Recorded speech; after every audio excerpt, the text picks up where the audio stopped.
com alegria e satisfação que saudamos os nossos amigos e irmãos do portal Escola Dominical com a gloriosa paz de nosso Senhor e Salvador Jesus Cristo. Estamos dando início a mais uma pré-aula, esta aula prévia, que é mais uma ferramenta que os irmãos têm à disposição no início da semana para estudar a lição da Escola Bíblica Dominical. Nós insistimos que os irmãos devem assistir esta aula prévia no início da semana, acompanhar os esboços que nós colocamos no site Portal Escola Dominical, tirar as suas dúvidas na sala dos professores do Portal Escola Dominical, e o endereço do portal vai estar aí ao longo da nossa exposição sendo mostrado aos irmãos, mas não deixe de assistir a aula no sábado à noite, às 19 horas, horário de Brasília, quando nós estaremos na interatividade. A Escola Bíblica Dominical é interativa e os irmãos concluam o estudo assistindo à nossa aula, que nós estaremos aqui na Igreja Evangélica Assembleia de Deus, no Mistério do Belém, aqui em São Paulo, aqui nesta mesma sala, nós estaremos estudando a palavra. Então, a lição durante o começo da semana, assista a pré-aula, veja os esboços do site do Portal Escola Dominical, acompanhe também os links que nós colocamos no Twitter, no Facebook e no LinkedIn do Portal Escola Dominical, para que os irmãos possam ter o conhecimento da lição e concluam o estudo no sábado à noite. Esse trimestre, primeiro trimestre de 2013, nós estamos estudando Elias e Eliseu, um ministério de poder para a igreja. Nosso comentarista é o pastor José Gonçalves, presidente da Assembleia de Deus em Água Branca, no estado do Piauí. E hoje nós vamos estudar a lição de número 6, a viúva de Sarepta. Nós deixamos Elias vencendo a depressão na última lição, mas agora nós vamos voltar um pouquinho. Houve por bem a CPAD voltar atrás, não colocar as lições em ordem cronológica. Isso é importante, e a primeira coisa que nós devemos tomar cuidado nesta lição é lembrar os nossos alunos que esta lição não está na ordem cronológica. Elias aparece quando ele profetiza a respeito da longa seca que haveria em Israel. Esta seca, nós sabemos, durou 3 anos e meio. Ao final desses 3 anos e meio, Elias novamente compareceu à presença do rei Acabe. Houve aquele desafio dos profetas de Baal e de Azera. Deus mandou resposta com fogo do céu e mostrou que só ele era o Senhor. E logo em seguida, Elias orou e veio a chuva. E depois desta chuva, Elias, achando que Jezabel seria destronada, saiu da direção de Deus, foi até a porta de Jezreel e, para sua surpresa, Jezabel acabou o ameaçando de morte. E Elias então fugiu de Jezabel e entrou naquela situação depressiva que nós estudamos na lição passada. Agora nós vamos voltar o tempo. Nós vamos agora voltar à época da seca. E esta seca, como nós estudamos na lição de número 3, ela durou 3 anos e meio, mas nós só estudamos na lição de número 3, nós só estudamos até o momento em que o ribeiro de Querite secou. Quando Elias esteve ali no Querite, no ribeiro de Querite, sendo alimentado por corvos, de manhã e de noite, que lhe traziam pão e carne, e tomando a água do ribeiro de Querite. A Bíblia não diz quanto tempo isto ocorreu, mas a verdade é que o ribeiro de Querite secou. E nós, quando estudamos a lição de número 3, nós vimos que Elias foi obediente a Deus. Apesar do ribeiro secar, ele não saiu do local até que Deus lhe mandasse sair. É uma lição que nós já temos, de que nós devemos estar sempre na direção, na orientação de Deus. E Elias, então, quando o ribeiro secou, ele aguardou a ordem de Deus. E o Senhor, então, veio até ele, é o que está lá no capítulo 17, versículo 8, do primeiro livro dos Reis, que diz assim: então veio a ele a palavra do Senhor, dizendo: levanta-te, vai a Zarefate, que é de Sidom, e habita ali. Eis que eu ordenei ali a uma mulher viúva que te sustente. A primeira coisa que nós percebemos aí é que na ordem que Deus dá, irmãos, nós temos vários paradoxos. Nós colocamos aqui no nosso estudo pelo menos 3 importantes motivos que autorizavam o profeta Elias a questionar a ordem de Deus. O ribeiro secou. Ele não tinha mais como tomar água. E Deus diz a Elias: levanta-te, vai a Zarefate, que é de Sidom, e habita ali. Eis que eu ordenei ali a uma mulher viúva que te sustente. Havia 3 motivos, pelo menos, para Elias, pelo menos, questionar a Deus. Primeiro, Elias tinha sido chamado por Deus para a restauração espiritual de Israel. Aquela seca tinha como motivo a restauração espiritual de Israel. E ele tinha sido escolhido por Deus para defender o culto a Deus em Israel. Mas agora Deus mandava ele ir para o estrangeiro. Deus diz: levanta-te e vai a Zarefate, ou Sarepta. Zarefate e Sarepta são variantes da mesma palavra em hebraico, que é de Sidom. Elias podia ter perguntado para Deus: mas Senhor, se tu és o Deus de Israel, se esta seca é para mostrar que tu és o Deus de Israel, se eu fui chamado por ti para ir mostrar que só tu és Deus, por que agora eu vou fugir do meu país? Por que eu vou morar no estrangeiro? Esse era o primeiro motivo que Elias podia ter levantado diante de Deus. Senhor, se eu sou profeta de Israel, se eu quero mostrar que tu és Deus de Israel, por que o Senhor me manda para o estrangeiro?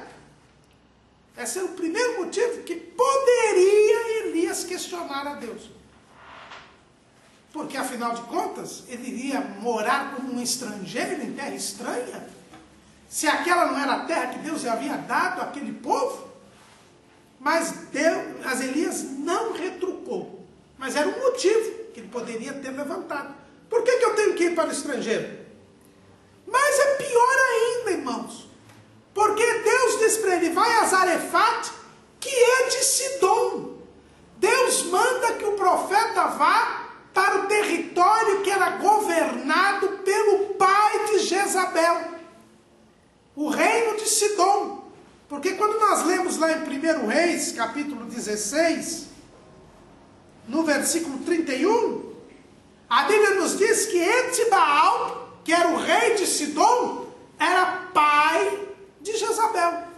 Então Deus manda não só que Elias saia da terra de Israel, como vá morar no reino do pai de Jezabel, de onde tinha vindo o culto a Baal. Se ele estava querendo restaurar espiritualmente Israel, se Elias foi chamado por Deus para exterminar o culto a Baal, como é que ele vai morar justamente no reino que trouxe o culto a Baal para Israel? Parecia não fazer sentido, e não fazia mesmo. Como é que ele, o profeta de Deus, primeiro ia sair da terra de Israel, e segundo, ia morar na terra de Baal? Era outro motivo que Elias poderia questionar a Deus, mas ele não questionou. E o terceiro motivo é que Deus disse: vai morar lá, na terra de Baal, vai morar lá, no reino de Sidom, porque lá eu ordenei uma viúva que te sustente. Irmãos, a situação da viúva Era uma situação precária nos dias de Elias. Até hoje, os viúvos sofrem muito. Aqui, alguns anos atrás, houve até um grande movimento quando a Previdência Social queria fazer os cortes que ela continua fazendo. Ela não sustenta ninguém, só quer que todo mundo morra, não é? Essa que é a verdade da nossa Previdência Social. Eles quiseram mexer com as viúvas, e foi uma reação tão grande que o governo voltou atrás. Porque a viúva é o símbolo da necessidade. E nos dias de Elias, na antiguidade, muito mais ainda, porque as mulheres, elas não eram como hoje, tinham um mercado de trabalho. As mulheres não trabalhavam, era raro uma mulher trabalhar. Elas dependiam do pai, dependiam do marido para sobreviver. E quando o marido morria, a viúva ficava numa situação precária, numa situação de dificuldade. Em Israel, na lei de Moisés, Deus havia criado alguns mecanismos para que a viúva não sofresse tanto. Mas nos países em volta de Israel, a situação das viúvas era extremamente precária.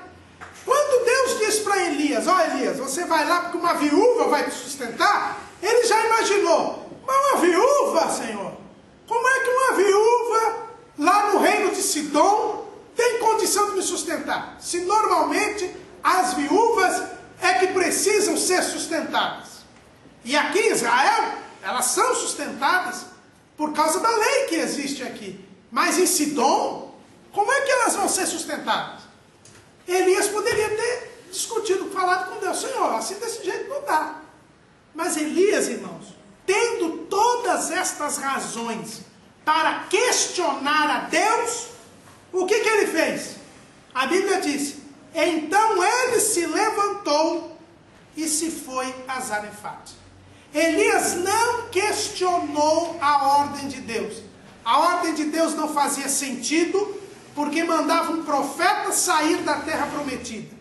A ordem de Deus não fazia sentido, porque mandava um profeta ir para a terra de Baal, quando o ministério dele era acabar com o culto a Baal. A ordem de Deus não fazia sentido, porque o mandava para ser sustentado por alguém que deveria ser sustentado. Mas apesar de todo o nonsense da ordem de Deus, Elias cumpriu, obedeceu a ordem de Deus. Irmãos, este é um exemplo que nós temos de aprender. Nos dias que nós vivemos, nós precisamos ser fiéis a Deus, obedientes à sua voz, precisamos crer na sua palavra. Nós temos falado nas aulas aqui, que isto nos mostra como Elias foi um herói da fé. Ele não está lá na relação do capítulo 11 da Epístola aos Hebreus, mas a vida de Elias mostra que ele era um homem de fé. E ele só pôde ser usado por Deus. Ele só pôde ser usado por Deus com muito poder, porque ele mostrou que tinha muita fé. E como o subtítulo da nossa lição diz que é um ministério de poder para toda a igreja, nós temos que aprender com Elias isso. Nós temos que aprender, irmãos, que Elias, ele não questionava Deus, ele seguia a orientação de Deus, ele confiava em Deus, ele tinha fé. E é por isso que Deus pôde usá-lo com sinais, com prodígios e com maravilhas, porque ele era um homem de fé. Se eu e você quisermos nos nossos dias ter um ministério de poder na igreja, precisamos ter fé. E para ter fé, a primeira coisa é não questionar a Deus. O pastor José Wellington Bezerra da Costa costuma dizer que nós não devemos pôr um ponto de interrogação onde Deus põe um ponto final. Quando Deus determinou a Elias que ele fosse a Zarefate, ele saiu do ribeiro de Querite e foi a Zarefate. Ele não ficou questionando a ordem de Deus. Ele não ficou procurando sentido na ordem de Deus. Irmãos, que nós sejamos obedientes ao Senhor. e que nós, assim como Elias, ao ouvir a voz de Deus, prontamente estejamos preparados para simplesmente obedecer e confiar em Deus. Elias foi até Zarefate. E é interessante, irmãos, ver que Elias, no caminho, certamente, ele foi percebendo os efeitos da seca. E quando ele passou a fronteira de Israel e entrou no reino de Sidom, ele viu que a seca também tinha alcançado o reino de Sidom. É interessante nós vermos, irmãos, que, como nós falamos na lição número 3, essa seca não serviu apenas para que Israel aprendesse que só o Senhor é Deus. Serviu também para que o profeta experimentasse que só o Senhor é Deus. Lá no Ribeiro de Querite, Deus tinha mostrado para Elias que ele era o Deus que controlava a natureza, a ponto de mandar corvos diariamente, 2 vezes por dia, lhe trazer alimento. Mas agora Elias ia ter uma nova experiência. Ele iria descobrir que Deus não era só Deus de Israel, ele também era Deus de todas as nações. Elias estava preocupado que o povo de Israel reconhecesse que só o Senhor era Deus.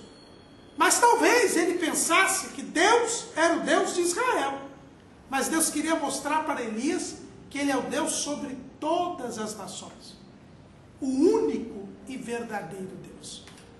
E por isso que ele mandou Elias lá para a terra de Baal, lá para o reino de Sidom, para que Elias aprendesse que Deus estava mostrando que ele era Deus, tanto em Israel, como no próprio reino de Sidom. O próprio reino que adorava Baal, que tinha levado o culto de Baal através de Jezabel para Israel, Deus estava lá também, mostrando que a seca era terrível. E isso é interessante, irmãos, que se os irmãos forem ver o livro Antiguidades Judaicas, de Flávio Josefo, a CPAD lançou com o título História dos Hebreus, onde coloca todas as obras de Flávio Josefo, que foi o maior historiador judeu, e é o principal livro de história antiga de Israel, depois da Bíblia. Flávio Josefo, ele traz um historiador grego, chamado Menandro, que fala do rei Etbaal, do pai de Jezabel. Fala da grandeza do reino de Sidom naquela época. E ele registra no seu livro a seca que havia no reino de Etbaal. Então, essa aí é uma comprovação histórica desta seca que a Bíblia fala.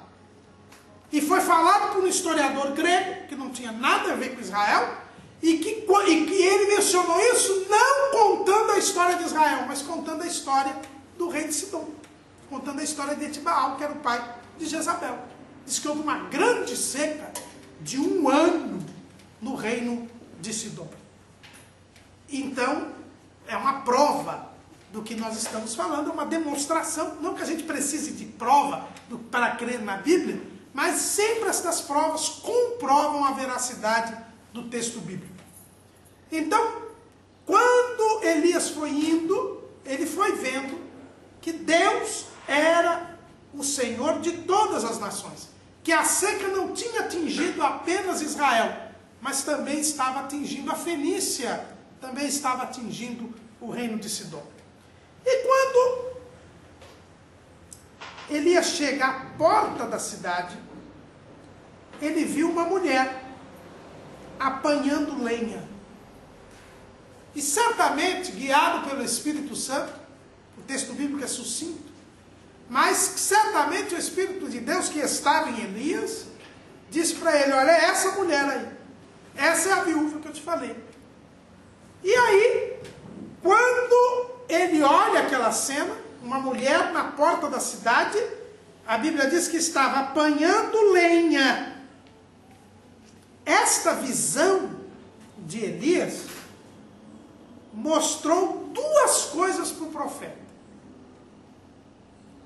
Primeira coisa, quando ele chegou na porta da cidade, viu aquela mulher apanhando lenha, ele descobriu a primeira coisa.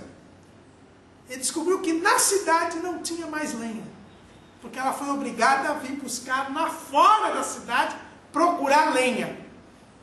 Então foi mais um baque no profeta. Quer dizer, além da ordem de Deus não fazer sentido, se eu fosse o Elias, quando eu cheguei na porta da cidade, vi a mulher apanhando lenha, eu falei, o Senhor me mandou para um lugar. Eu fui para um lugar, saí de um lugar que não tinha mais água, não tinha mais nada.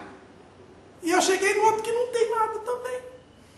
Porque o fato de ver uma mulher apanhando lenha fora da cidade, era um sinal de que na cidade não tinha nem lenha mais para ser usada. Segunda coisa que ele viu que a mulher estava procurando lenha, apanhando lenha. Então ele já descobriu que aquela mulher era uma mulher necessitada. Porque se ela fosse uma madame, os seus criados é que estariam procurando lenha para ela. Mas ela estava lá, procurando, porque era uma pessoa necessitada. E quando o Espírito Santo indicou a ele, porque a Bíblia diz que ele a chamou, então é sinal que o Espírito Santo disse, é essa mulher. Então ele disse, olha, se fosse eu, dizia, está do jeitinho que eu imaginei. A mulher não tem nem para ela e a cidade também não tem mais nada. Irmãos, e Elias a chamou. Apesar desta visão. E aí a gente lembra do que está escrito em 2 Coríntios, capítulo 5, versículo 7. Paulo escrevendo diz assim, porque andamos por fé e não por vista. Irmãos, como é que está a nossa visão? Coloque-se no lugar de Elias. Se você visse uma mulher apanhando lenha na porta da cidade, você veria a mulher que vai te sustentar ou veria a mulher que não tinha nem onde cair morta? Qual é a sua visão? Elias teve a visão da fé. Ele percebeu que a cidade não tinha condições de sustentar ninguém. E que aquela mulher estava totalmente desprovida de condições. Mas quando ele chama a mulher, é porque ele viu a mulher que iria sustentá-lo. Ele não viu a falta de condições da cidade, ele não viu a falta de condições da mulher, mas ele viu a promessa de Deus se cumprindo na sua vida. E Paulo diz que nós temos que ser assim, nós temos que andar por fé e não por vista. Veja bem, irmãos, eu não estou dizendo que a fé é uma obediência cega e irracional. Não, ela é uma confiança em Deus e a compreensão de que a lógica divina não é a nossa lógica. Você não crê porque é absurdo. Não, você crê porque sabe que Deus sabe o que você não sabe. Você crê porque, apesar de ver uma mulher desprovida de condições, numa cidade sem condições, você vê a mulher que Deus disse que tinha ordenado para te sustentar. Então a fé não é uma cegueira. A fé é a confiança em Deus. É abrir mão do nosso raciocínio para confiar que o raciocínio de Deus é maior do que o nosso. É o que o profeta Isaías diz lá no capítulo 55, versículo 8. Porque os meus pensamentos não são os vossos pensamentos, nem os vossos caminhos, os meus caminhos, diz o Senhor. Então nós confiamos em Deus, porque sabemos que Ele vê além do que nós vemos. E é por isso que nós andamos por esta confiança, andamos por fé, e não por vista. Elias tinha esta visão da fé. E então ele chamou aquela mulher. E o que ele disse? Traze-me, peço, num vaso, um pouco d'água que beba. Isso me chama muita atenção, irmãos. Nós estávamos num período de seca. O bem mais precioso é a água durante a seca. Estamos aqui com o Naaman, que está aqui conosco. Ele acabou de nos falar aqui da situação que está lá no Nordeste. Ele nem vai viajar, porque está faltando água lá, né, Naaman? Está faltando água. E ele falou que ele não quer passar sede, né? Então, o que é interessante aqui? É que ele pediu água. Por quê? Porque Deus disse que tinha ordenado a uma viúva que lhe sustentasse. Então ele pediu água. Ele não ficou vendo a falta de condições da mulher.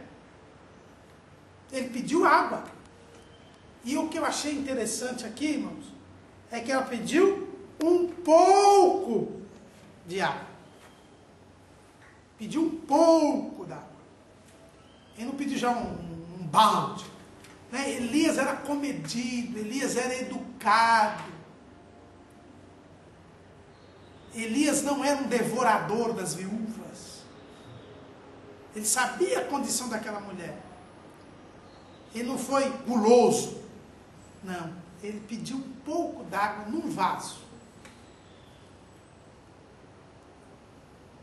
E a mulher, que estava apanhando lenha, porque na cidade já não tinha lenha, porque ela não tinha condições, ela poderia ter perguntado para ele: quem é o senhor? O senhor não está vendo que eu estou ocupada? Não. Ela foi procurar água e trouxe água para o profeta. Que gesto lindo daquela mulher. Não foi fácil ela arrumar água, porque havia uma seca. Mas ela viu uma pessoa que precisava de água. Estava com sede. Estava vindo de viagem. Ela deixou o que estava fazendo. Deixou as suas aflições. Porque, como nós vamos ver, a sua situação era uma situação psicológica diversa. Uma situação de grande aflição. Mas ela deixou tudo para atender uma pessoa desconhecida. E aí nós entendemos por que ela foi escolhida por Deus para sustentar o profeta. Porque ela era uma mulher que amava o próximo. Ela não era israelita, ela era de Sarepta de Sidom. Ela estava passando uma situação de miséria, uma situação de grande necessidade, mas ela amava o próximo.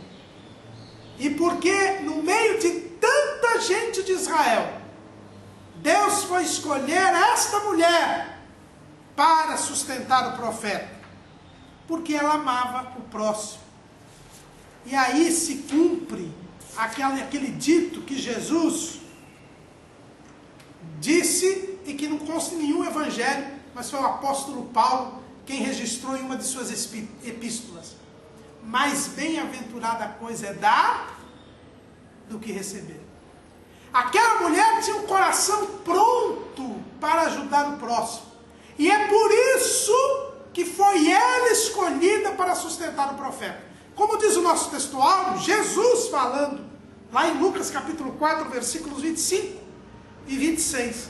Ele diz assim: em verdade vos digo que muitas viúvas existiam em Israel nos dias de Elias, quando o céu se cerrou por 3 anos e 6 meses, de sorte que em toda a terra houve grande fome, e a nenhuma delas foi enviado Elias, senão a Sarepta de Sidom, a uma mulher viúva. Jesus disse essas palavras em Nazaré, porque ele não foi honrado em Nazaré. As pessoas não creram nele em Nazaré. E ele disse: olha, nenhum profeta tem honra na sua própria casa. E ele deu este exemplo. Entre outros, este exemplo. Tinha tanta viúva em Israel. Por que Deus mandou Elias ir para Sarepta de Sidom? Para uma viúva estrangeira sustentá-la. Porque esta viúva não estava preocupada com ela. Esta viúva não estava preocupada com os seus, da sua nação. Esta viúva amava o próximo.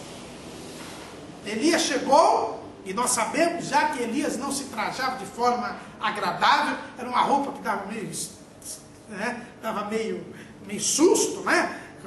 Roupa de pelo de animal e tudo. Não era uma aparência agradável. Quando ele falou com ela, nós não sabemos em que língua ele falou, provavelmente falou na língua dela. E falou com sotaque, mostrando que ele era estrangeiro, mostrando que ele era israelita. E ela tinha muitos motivos para dizer, olha, eu não sei quem o senhor é, sou uma viúva, não devo ficar falando com um homem desconhecido, um forasteiro, um estrangeiro. Mas quando ele pediu água, ela se dispôs a buscá-la. E como nós já dissemos aqui, insistimos mais uma vez, ela demorou para achar essa água, não foi fácil achar essa água. E ainda num vaso, ele pediu ainda um pouco d'água num vaso, mas ela trouxe essa água. Ela mostrou que amava o próximo. Irmãos, se nós amarmos o próximo, o Senhor está pronto a nos ajudar, pronto a nos sustentar, pronto a nos acolher, pronto a suprir as nossas necessidades. O segredo para receber as bênçãos de Deus é, antes de tudo, dar o que você tem para aquele que precisa. Aquela mulher não mediu esforços para dar água ao profeta. E aí o profeta percebeu que aquela mulher era exatamente aquela que Deus tinha dado. Por quê? Se ela foi buscar água para ele, é porque ela amava o próximo, ela estava disposta a ajudar. Então foi o primeiro sinal que Elias teve de que aquela era a mulher que iria sustentar. Outra coisa que eu tomei aqui, me chamou a atenção nesse texto, é que o ribeiro secou. Elias não teve como tomar mais água. Deus mandou ele ir para Sarepta. Ele andou até Sarepta. Era um caminho longo. E Deus não impediu que Elias tivesse sede. Deus poderia ter feito um milagre e ele não ter ficado com sede. Deus podia ter posto uma corcova nas costas de Elias, que nem o camelo, e ele não teve uma sede. Deus não pode fazer isso? Pode. Mas ele teve sede. Então determinado. Ou então ele podia determinar que agora eu não vou ter sede em nome do Senhor dos Exércitos. Não, ele teve sede. Irmãos, o fato de nós estarmos andando por fé não impede que nós tenhamos necessidades. E que essas necessidades precisam ser supridas por outros. Deus não impediu que Elias tivesse sede nem fome no caminho. E o que mais apertava era a sede de Elias. E aí que eu fico admirado, que mesmo tendo sede, Elias não deixou de confiar em Deus. E mesmo tendo sede, ele só pediu um pouco de água para aquela mulher.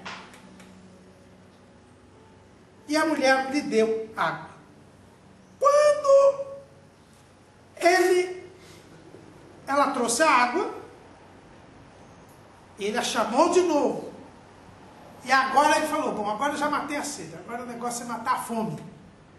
E aí ele disse assim, traze-me agora um bocado de pão na tua mão.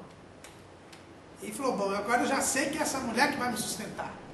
Ela ama o próximo, ela não perguntou quem eu era, ela foi buscar água que era difícil, então agora vamos para o próximo passo. Agora eu só quero um bocado de pão. Ele não pediu uma padaria, mas ele pediu um bocado de pão.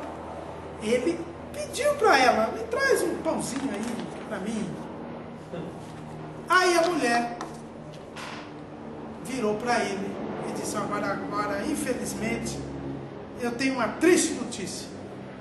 Ela disse assim, vive o Senhor teu Deus, que nem um bolo tenho, senão somente um punhado de farinha numa panela e um pouco de azeite numa botija. E vês aqui, apanhei 2 cavacos e vou preparar para mim e para o meu filho, para que o comamos e morramos. A mulher reconheceu que Elias era um profeta de Deus, um israelita. Só reconheceu que ele era um israelita, pelo sotaque, pela forma dele falar. E ela disse, olha, a água eu pude arrumar, agora o pão, infelizmente, eu só tenho um pouco de farinha na panela, um pouquinho de azeite, estou aqui catando os 2 cavacos, catando a lenha, para fazer a minha última refeição. Vou comer com meu filho e vou morrer. Mais um teste para a fé do Elias.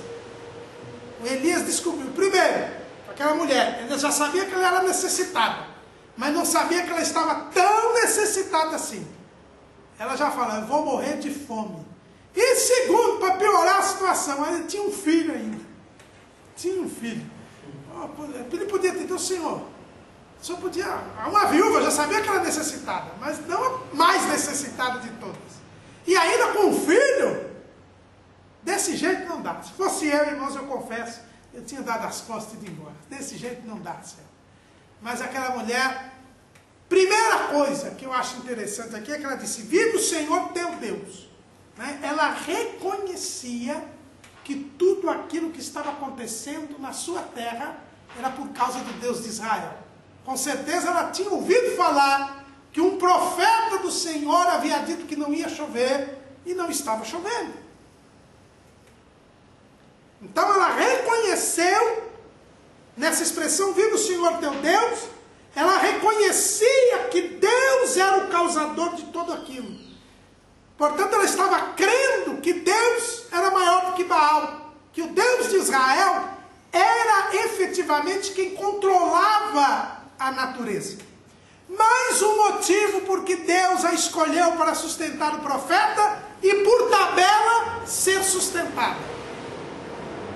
Porque ela reconheceu a soberania de Deus. Irmãos, quando nós reconhecemos a soberania de Deus, quando nós cumprimos aquilo que Jesus pede, que nós oremos no Pai Nosso, venha o teu reino, quando nós nos submetemos à vontade de Deus, reconhecemos que Deus é o Senhor, Ele se encarrega de mostrar na nossa vida que nós realmente necessitamos dEle, dependemos dEle, e por isso Ele supre as nossas necessidades.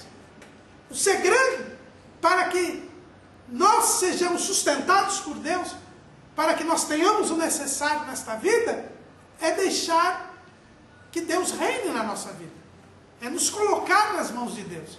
Aquela mulher, mesmo gentia, mesmo sem conhecer as promessas de Deus, ela reconheceu pela seca que aquele Deus era o Deus verdadeiro, era o Deus que controlava a natureza. E por isso Deus mandou o profeta lá, para que ela fosse sustentada. Ela estava à beira da morte de fome, mas ia receber uma grande bênção de Deus, de não passar fome, mesmo durante toda a seca. Por quê? Porque ela reconheceu que Deus era Deus. Por isso que ela foi escolhida. E ela disse, olha, eu não tenho esperança, eu estou aqui para fazer minha última refeição. Com certeza ela não avisou o filho que seria a última refeição. Ela não era uma mãe desalmada, ela estava sem esperança, mas ela não estava escandalosamente desesperada. Ela foi catar a lenha sozinha, levar, fazer a refeição, alimentar o seu filho e depois aguardar a morte, porque ela não tinha mais o que fazer. Mas ela fez tudo que estava ao seu alcance. É outra lição que nós aprendemos. Nós temos que fazer tudo que está ao nosso alcance. O que nós podemos fazer, Deus não fará por nós, porque Deus não gosta de preguiçosos. Nós já falamos aqui numa outra aula sobre isso. Tirar a pedra não era necessário para ressuscitar Lázaro. Mas Jesus mandou tirar a pedra porque aquelas pessoas podiam tirar a pedra. Em vez de ficar ali olhando, fofocando e curioso, eles podiam fazer um pouquinho de força e tirar a pedra para que o milagre fosse visto por todos. Ressuscitar Lázaro, só Jesus podia. Por isso foi ele que disse, Lázaro sai. Mas tirar a pedra, eles podiam fazer.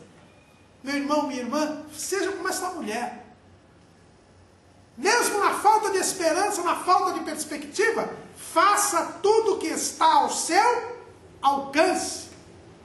Aquela mulher foi buscar os 2 cavacos para fazer a última refeição, para cumprir o seu dever de alimentar o seu filho. Depois não ia ter mais nada, eles iam morrer de fome. Mas aí não dependia mais dela.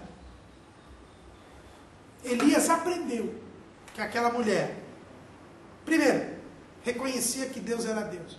Segundo, era uma mulher que cumpria os seus deveres, que exercia o seu papel.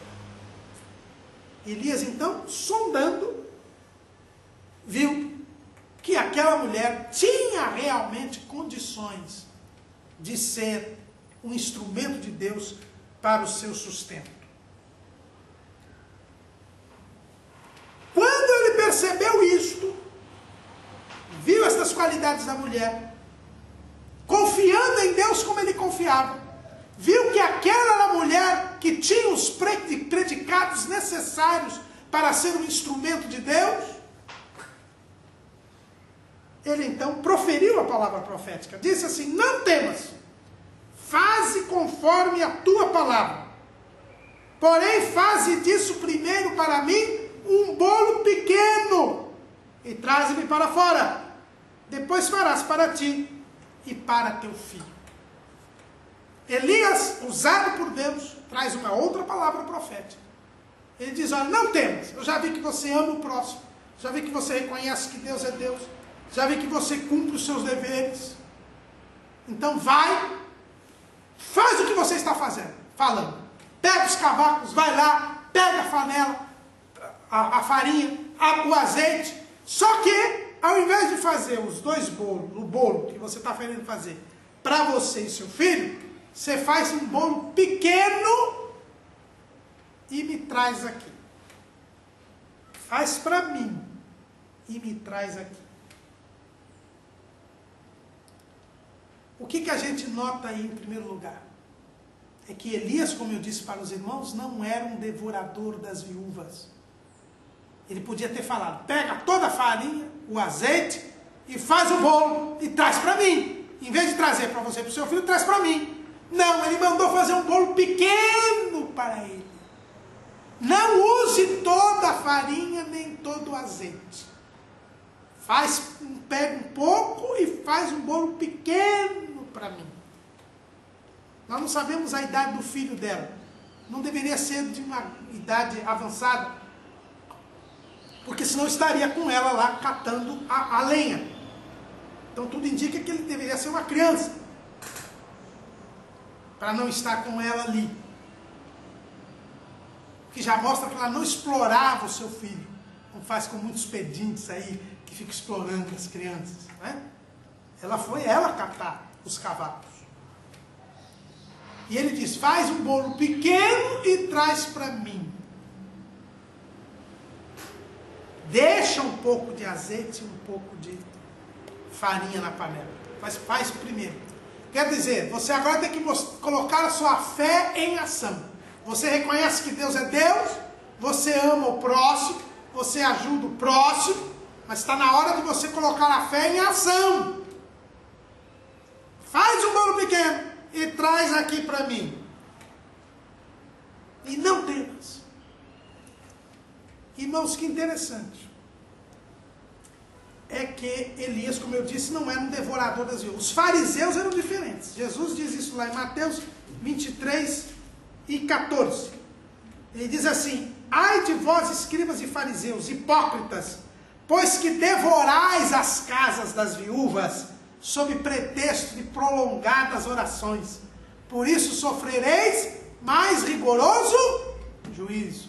Hoje o que tem de devorador de viúva, que tem de devorador de viúvas, não é só aqueles que dão um golpe do baú, caso com a viúva, para arrancar o dinheiro da viúva, não. Não é só a viúva, eu estou falando dos necessitados. Tem pessoas aí que estão falidas, que estão desempregadas, e esses devoradores de viúvas dizem: o que você tem aí? Dá para cá, Deus, dê o seu sacrifício, e você vai dobrar, e você vai multiplicar. E eles arrancam tudo das viúvas, tu arranca tudo, e vai embora, fica com o dinheiro, e o povo fica aí, iludido. Dá o tudo, né? Dá o seu tudo. Não. Elias era um homem de Deus. O homem de Deus nunca manda dar o tudo. Manda dar um bolo pequeno. Traz para mim um bolo pequeno. Por quê? Assim diz o Senhor Deus de Israel: a farinha da panela não se acabará, e o azeite da botija não faltará, até o dia em que o Senhor dê chuva sobre a terra. Ela precisava crer. E crer não é dizer, eu creio, Senhor. Não. Era fazer o bolo pequeno. E a Bíblia diz que ela foi e fez conforme a palavra de Elias. Ela foi, preparou o bolo pequeno, foi até a porta da cidade e deu para o profeta. E aí quando o profeta começou a comer, disse, agora você vai lá e faz para você e para o seu filho. E para surpresa dela, quando ela fez para ela e para o filho, ainda tinha azeite, ainda tinha farinha.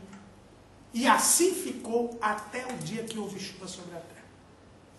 Ela creu, e a fé exige ação. Ela fez para aquele homem, que ela não conhecia quem era.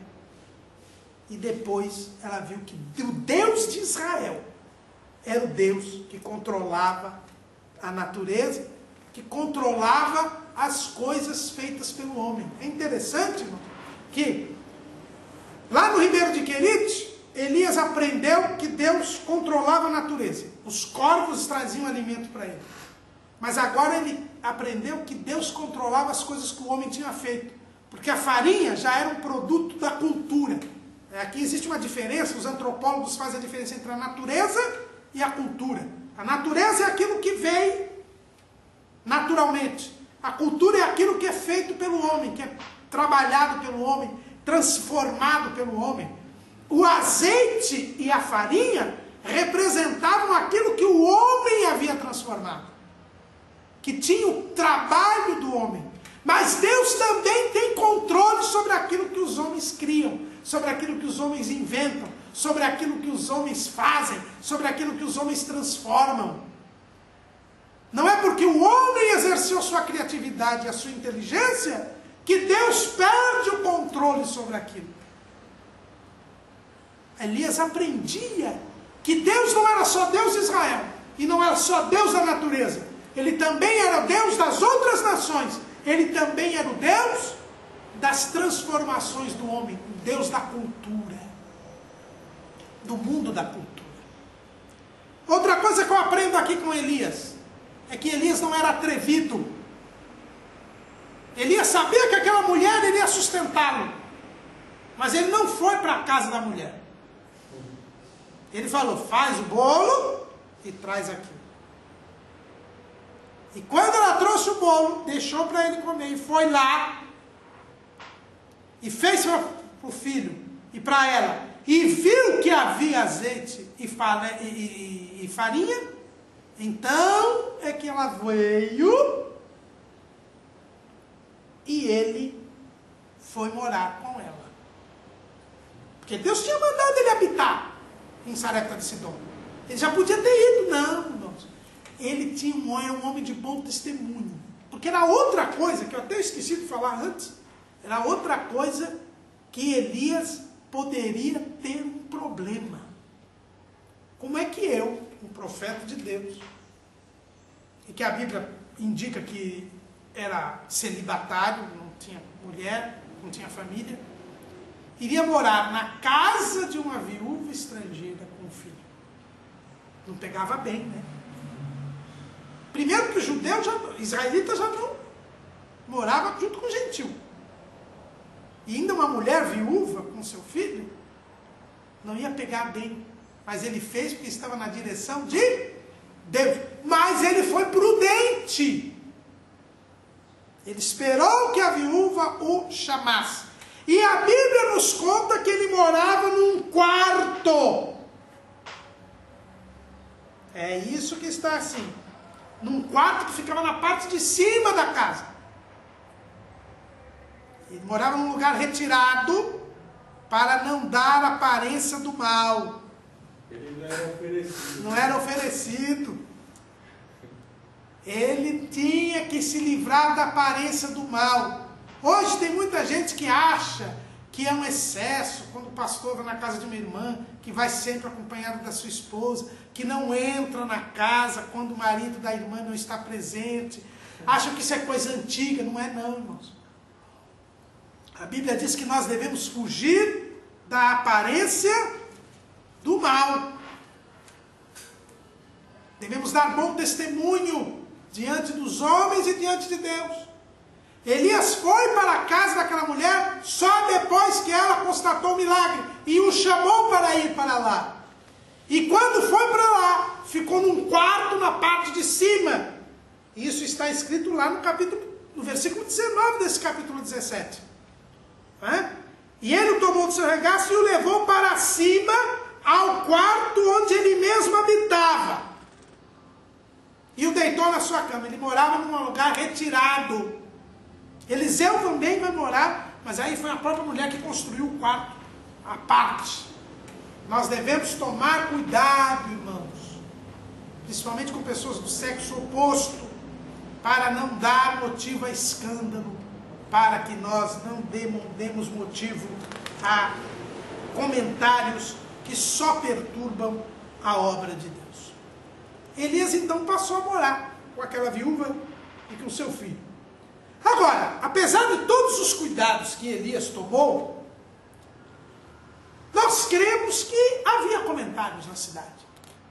Não era uma cidade muito pequena, não. Sarepta de Sidom, há achados arqueológicos dessa cidade, há escavações. Era uma cidade até, digamos assim, uma cidade média. Não era como Tiro e Sidom, que eram as maiores cidades da Fenícia, mas ela não era uma pequeníssima aldeia.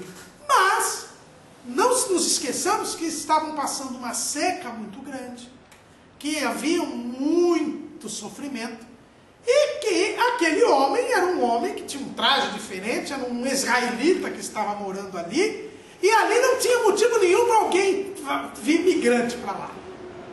Não tinha motivo nenhum, porque a seca ali era muito grande. A situação era aflitiva. E Elias era um estrangeiro que estava ali. Isso gerava comentários. Não nos esqueçamos que aquela mulher reconhecia que Deus de Israel era o responsável por aquela seca. Portanto, um israelita no meio daquele povo que estava sofrendo aquela seca não seria uma pessoa bem vista. Então havia comentários com certeza ali. E aquela mulher todo dia vendo o milagre de Deus. Porque fazia o bolo, e a farinha, o azeite não terminava. Então, ela não dava muita razão para aqueles comentários, não é? Mas certamente o povo dizia, olha, esse homem de Israel, o Deus de Israel que está provocando esta seca. Isso é uma maldição. Esse homem pode ser uma maldição aqui na nossa cidade. E assim iam as coisas se fazendo.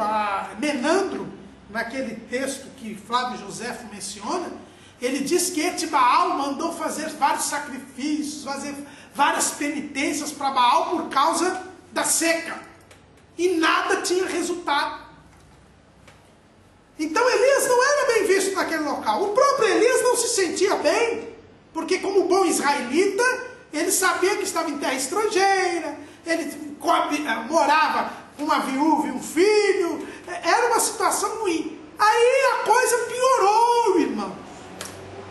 Por quê? Porque a Bíblia diz que depois destas coisas, o filho da mulher ficou doente. Ele ficou doente.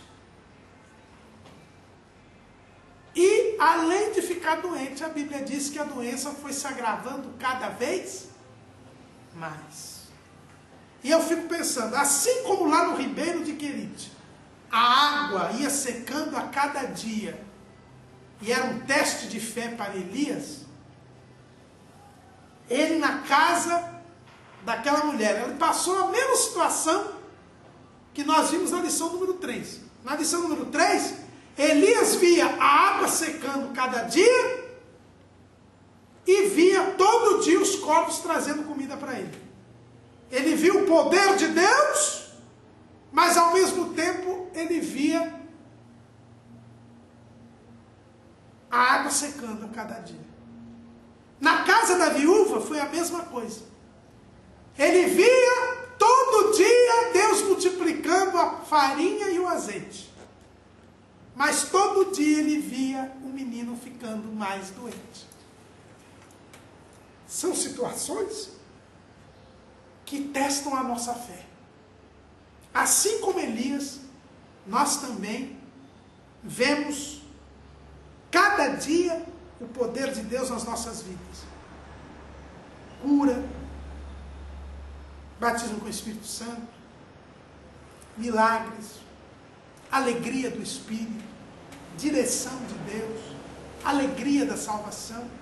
Mas enquanto isso acontece, nós também vemos cada dia os homens se enganando e sendo enganados, o aumento do pecado, o aumento da injustiça, o aumento do sofrimento, o aumento das nossas dificuldades em servir a Deus. E é aí que nós vamos ver se somos homens de fé ou não. Elias não perdeu o equilíbrio. O filho da mulher adoecia cada vez mais, ficava grave a doença. E cada dia o azeite e a farinha eram multiplicados. E ele continuava confiando em Deus. Certamente esses comentários aumentaram. Quantos vizinhos não falaram para aquela mulher? Está doente? Porque se você tem um israelita na sua casa. Não nos esqueçamos, irmãos, que Baal era considerado o Deus da vida. Diziam, é maldição de Baal na sua vida. Você está acolhendo o Deus de Israel que está lutando contra Baal. Tira essa maldição da sua casa. E a mulher talvez ficasse tentada em tirar o profeta. Mas quando ela ia cozinhar, ela lembrava, não, é por causa do profeta que eu estou viva. Meu filho está morrendo, mas é por causa do profeta que eu tenho alimento. E ela ficava ali naquela dificuldade. É essa dificuldade que o profeta passava, que a mulher passava, e que eu e você passamos todo dia. Mas qual é a nossa reação? É a da confiança em Deus? Ou de ser levado pelos comentários? E o fato, irmãos, é que o menino morreu. Aconteceu o pior. A Bíblia diz que a doença se agravou muito, até que nele nenhum fôlego ficou. O menino morreu. E quando o menino morreu, a mulher desabafou. Ela ficava na dúvida. Isso é uma maldição ou uma bênção? Por quê? Meu filho está doente. Mas do outro lado, nós estamos sendo alimentados. Mas quando o filho morreu, ela não teve dúvida. Ela virou para ele e disse, que eu tenho contigo, homem de Deus? Você veio aqui para trazer a memória de mim, a minha iniquidade, de matar o meu filho? Ou seja, em outras palavras, ela dizendo, o Senhor é uma maldição mesmo. O Senhor veio aqui, o Senhor é um homem do Deus de Israel, este Deus que controla todas as coisas, tanto que multiplica a minha farinha e o meu azeite, mas como eu não sirvo a este Deus, como eu sou de Sidom, ele se matou, meu filho. Ou seja, irmãos, aquela mulher tinha experimentado que Deus era Deus, mas ela não tinha ainda entendido que Deus era Deus dela também. Ela achava que Deus de Israel só amava o israelita. Ele multiplicou a farinha e o azeite por causa desse homem dele, por causa de Elias. É para ele não morrer de fome. Mas tanto ele não me ama quanto quem matou meu filho. Ela não tinha entendido que Deus era Deus dela também. Ela achava que era só o Deus de Elias. E aí, o que fez Elias? Irmãos, o que Elias tinha que responder para aquela mulher? Tinha o que responder para aquela mulher. Realmente ele deve ter imaginado, né? Deus é Deus de Israel. Essa mulher está me sustentando. Mas Deus só queria o meu sustento. Mas como é que eu vou sair dessa situação? Essa mulher me sustentou, essa mulher ama o próximo. Ele não tinha o que responder para ela. Irmãos, quando nós não temos o que responder, não vamos inventar. Está cheio de pregador aí que inventa. Está cheio de gente que inventa. Faz historinha, conta historinha, e conta mentira, e inventa. Irmãos, quando nós não temos resposta, o que nós devemos fazer? O profeta Jeremias nos responde. Jeremias 33:3. Clama a mim, e responder-te-ei, e anunciar-te-ei coisas grandes e firmes que não sabes. Deus sabe todas as coisas, irmãos. Deus tem todo o conhecimento. Quando nós não sabemos responder a alguém o que está acontecendo, devemos clamar a Deus. Ele tem a resposta para as nossas indagações. Ele tem a resposta para nós. Elias não respondeu nada. Ele só disse o seguinte: me dá o seu filho. Me dá o seu filho.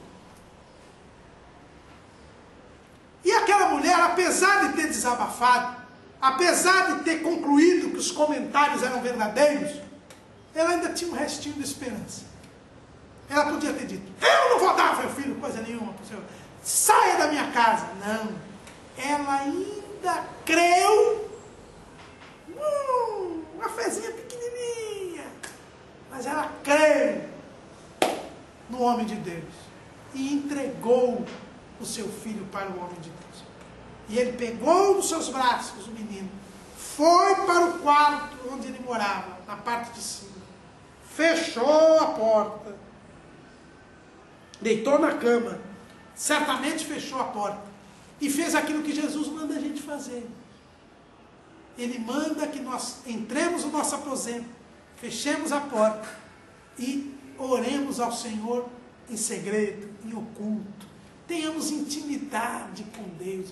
O que falta na nossa vida hoje é intimidade com Deus. Deus não manifesta o seu poder porque nós não temos intimidade com Deus. A gente fica ouvindo os comentários, a gente fica querendo responder às pessoas desesperadas, às pessoas que não têm conhecimento de Deus, às pessoas que não têm discernimento espiritual, fica em debates intermináveis com estas pessoas que não levam a nada, querendo convencê-las pela lógica humana, ao invés de irmos aos pés de Jesus, porque é lá que está a boa parte. Não foi assim que Jesus falou com Marta? Marta, Marta, estás ansiosa e afadigada com muitas coisas, mas Maria escolheu a boa parte, que era ter ficado aos pés de Jesus e ouvir a voz de Jesus.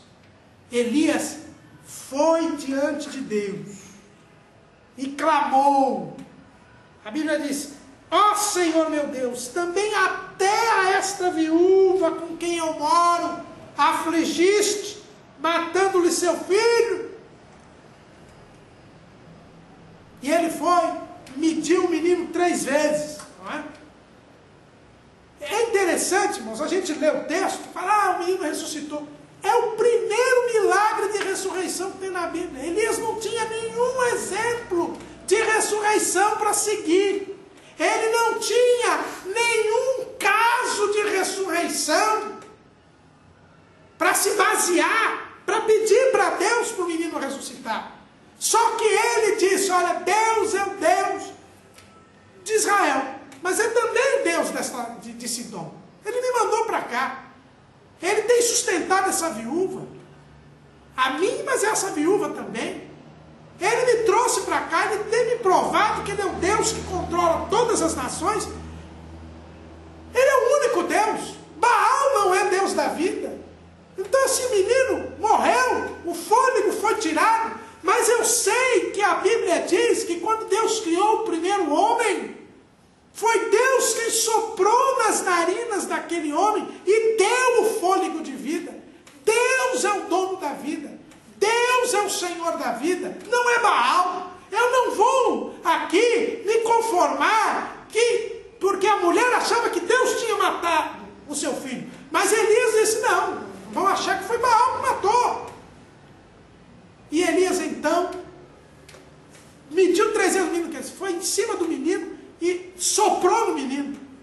Como que dizendo para Deus, tu és o Deus do fôlego da vida.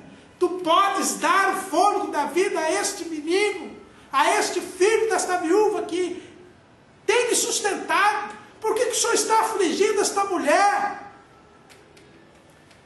E a Bíblia diz, e clamou para o Senhor, rogo-te que te torne a alma desse menino a entrar nele. Por isso que ele foi 3 vezes lá. Porque ele estava pedindo a Deus, faz voltar a alma do menino. Faz o menino reviver. Irmãos, um pedido inusitado. Nunca Deus tinha ressuscitado ninguém. Isso mostra a fé que tinha o profeta Elias. Pedir coisas que estavam além da sua imaginação, além do seu pensamento. E a Bíblia diz que Deus ouviu a voz de Elias. E a alma do menino tornou a entrar nele. E reviveu. É o primeiro milagre de ressurreição que nós temos nas Escrituras. É por isso que os saduceus não criam na ressurreição. Porque eles só aceitavam os 5 livros da lei, o Pentateuco. E não há nenhum registro de ressurreição no Pentateuco. Mas Elias aqui, ele creu que Deus era o dono da vida. Ele confiou em Deus. E é por isso que Jesus disse que nós faríamos obras maiores do que os que ele fez. Basta que eu e você tenhamos fé. Basta que nós clamemos a Deus. Basta que nós busquemos a Deus. Não foi fácil, nem rápido esse milagre.